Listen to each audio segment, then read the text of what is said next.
আল্লাহ রসুল সাল্লাল্লাহু আলাইহি ওয়াসাল্লাম বলেছেন, মান সাতারা মুসলিমান ফাকান্নামা আহইয়া মাউউদাতাম মিন কবরিহা। যদি কেউ কোনো মুসলমানের দোষটা গোপন করে রাখে, যে দোষ জানলে ওর বেইজ্জতি হওয়া ছাড়া কারোর লাভ নেই, আর যা গোপন থাকলে কারোর কোনো ক্ষতি নেই, ওর সম্মানটা বেঁচে যায়। কারোর যদি কেউ দোষটা গোপন করে রাখে, জেনেও কাউকে না বলে, তাহলে কেমন সওয়াব হয়। একজন জীবন্ত একটা বাচ্চাকে পুঁতে ফেলার জন্য কবর দিয়ে আসছিল, তাড়াতাড়ি যে সেই কবরের ভিতরতে মেয়েটাকে যদি জান বাঁচিয়ে তুলে আনতে পারে, একটা কবর দেওয়া জীবন্ত মেয়েকে তুলে আনলে যেমন সওয়াব হয়, আল্লাহ খুশি হন, ওই রকম খুশি হন যদি আল্লাহ কারোর দোষ কেউ গোপন করে, তার উপরে আল্লাহ খুশি হন। কাজেই ভাইরা, এই যে আপনি এটা কখন পারবেন? যখন আপনি বুঝতে পারবেন যে আমার ভাই ওর দোষটা প্রকাশ করে লাভ কি। কাজেই মোমেন যখন আমরা সবাইকে ভালোবাসবো, তখন আমাদের এই মহাপাপগুলো থেকেও বাঁচবো, অনেক সওয়াবও অর্জন করতে পারবো। আল্লাহ তাআলা তৌফিক দান করুন, আমিন। এই হাদিসটা আমরা শুধু একটু বুঝে শেষ করি। সেটা হলো, আল্লাহর ওলি হওয়ার জন্য রাসূলুল্লাহ সাল্লাল্লাহু আলাইহি ওয়াসাল্লাম দুটো পর্যায়ের জিনিস বললেন এবং অলির আলামতও বললেন। আল্লাহর অলির কিছু আলামত আছে, আপনি নিজে যাচাই করতে পারবেন। তা আগে দুটো পদ্ধতি আগে বুঝে নিই। একটা হলো ফরজগুলো পালন করতেই হবে, এর কোনো বিকল্প নেই, অপশন নেই। আর একটা হলো সাধ্যমতো নফল ইবাদত করতে হবে। ফরজ, আমাদের প্রথম ফরজ হলো ঈমানকে বিশুদ্ধ করা। প্রথম ফরজ কি? প্রথম ফরজ কি? ঈমান।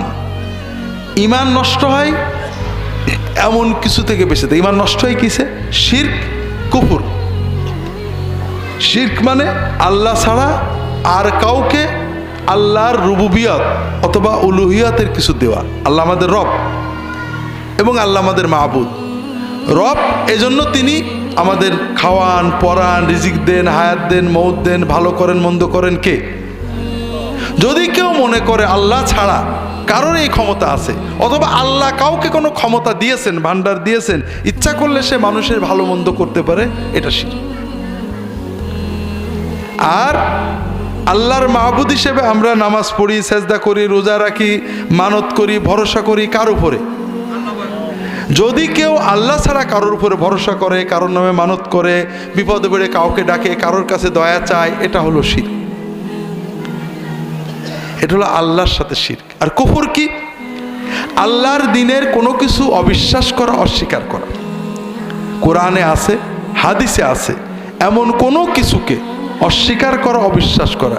নামাজ পড়ে, রোজা রাখে, হজ করে, যাকাত দেয়, মাহফিল করে, মসজিদ বানায়, কিন্তু পর্দা মানে না। আল্লাহ কোরআনে যে পর্দাটুকু দিয়েছেন ওটুকু মানে না, ঈমান থাকবে নাকি? পর্দার বিরুদ্ধে কথা বলে, ঈমান থাকবে না। কাজেই আমি নামাজ পড়ি, রোজা রাখি, হজ করি, যাকাত দিই, আবার আমি একজন বিশ্বাস করে যে সব হিন্দু, মুসলমান, বৌদ্ধ, খ্রিস্টান সবাই জান্নাতে যাবে, ঈমান থাকবে নাকি? কারণ হিন্দু, মুসলমান, বৌদ্ধ, খ্রিস্টান সবার নিজ নিজ ধর্ম পালনের স্বাধীনতা আছে এবং ইসলামই সর্বপ্রথম এই স্বাধীনতা দিয়েছে, এটাকে কেউ দেয়নি। সকল ধর্মে, বাইবেলে, অন্যান্য ধর্মে বারবার লেখা হয়েছে বিধর্মীদের মন্দির ভাঙো, বিধর্মীদের মেরে ফেলো। ইসলামে রাষ্ট্রের যুদ্ধ আছে, কোথাও মন্দির ভাঙার কথা নেই, বরং যুদ্ধের ময়দানেও যদি কোনো সন্ন্যাসী, ঠাকুর, যাজক থাকে, তার গায়ে হাত দেওয়া যাবে না। যুদ্ধ হবে রাষ্ট্রের জন্য, ধর্মের জন্য না। ধর্ম যার যার তার। কিন্তু আপনি অন্য ধর্মের মাধ্যমে কেউ জান্নাতে যেতে পারবে এই বিশ্বাস করলে সে কাফের। কারণ আল্লাহ কোরআনে বলেছেন, ইন্নাদ-দীন ইনদাল্লাহিল ইসলাম ওয়া মান ইয়াবতাগি গায়রাল ইসলামি দীনান ফালা ইউকবালা মিনহু ওয়া হুয়া ফিল আখিরাতি মিনাল খাসিরিন। ইসলাম ছাড়া অন্য কোনো দিন কেউ যদি সন্ধান করে, অনুসরণ করে, আল্লাহ সেটা কবুল করবেন না এবং সে আখিরাতে ধ্বংস হবে। কাজেই প্রত্যেকেরই স্বাধীনতা আছে যার যার ধর্ম পালন করার। কিন্তু আপনি যদি বিশ্বাস করেন ইসলাম অন্যান্য সব ধর্মই ঠিক, তাহলে আপনি বিশ্বাস করেন যে ইসলাম ঠিক না। কথা কি বুঝেছেন? অনেকে বলে আমি সব ধর্ম ভালোবাসি, পান নাকি এরকম দু একজন? হ্যাঁ, যারা এটা বলে তারা হয় পাগল নইলে মিথ্যাবাদী। কারণ প্রত্যেক ধর্মেই বলা আছে অন্য ধর্ম ঠিক না। কথা বোঝেন? আপনি খ্রিস্টান ধর্মে বলছে যে খ্রিস্টান ধর্ম ছাড়া সবাই জাহান্নামে যাবে, ইহুদি ধর্মে বলছে ইহুদের সবাই জাহান্নামে যাবে, ইসলাম বলছে ইসলাম ছাড়া সবাই জাহান্নামে যাবে। আর আপনি বললেন তিনটেই মানেন, মানেন নাকি? আপনি তিনজনকেই অবিশ্বাস করেন, কাউকেই মানেন না। আপনি প্রতারক, ভণ্ড। হ্যাঁ, আপনি সবাইকে শ্রদ্ধা করেন, সবাইকে ধর্মের স্বাধীনতা দেন, এটা ঠিক আছে, কিন্তু সব ধর্মেই ভালো মনে করেন, সত্য মনে করেন, এটা আপনি প্রতারক, ভণ্ড, মুনাফেক অথবা এরকম কিছু, আর কিছু না। অথবা আপনি কিছু জানেন না, এটা মূর্খ। অনেকে বলে সব ধর্মই ঠিক। সব ধর্মই যদি ঠিক হয় তাহলে সবচেয়ে খারাপ নাউজুবিল্লাহ হবে আল্লাহর নবীরা। কারণ যদি সব ধর্ম ঠিকই হতো তাহলে ঈসা নবী, মুসা নবী, আমাদের নবী আলাইহিমুস সালাতু ওয়াস সালাম আসলেন কেন? আমাদের নবীর সময় ধর্ম ছিল না? ছিল তো।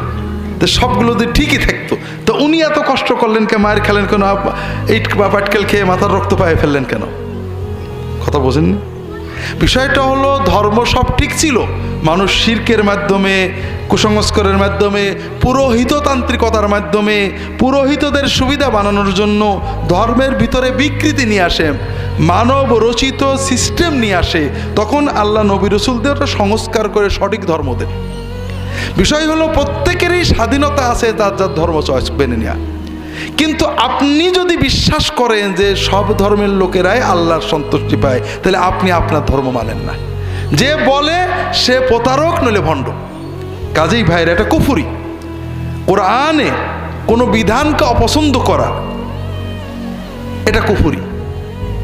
কাজেই শিরিক কুফর থেকে বাঁচতে হবে, ইমানটাকে বিশুদ্ধ রাখতে হবে।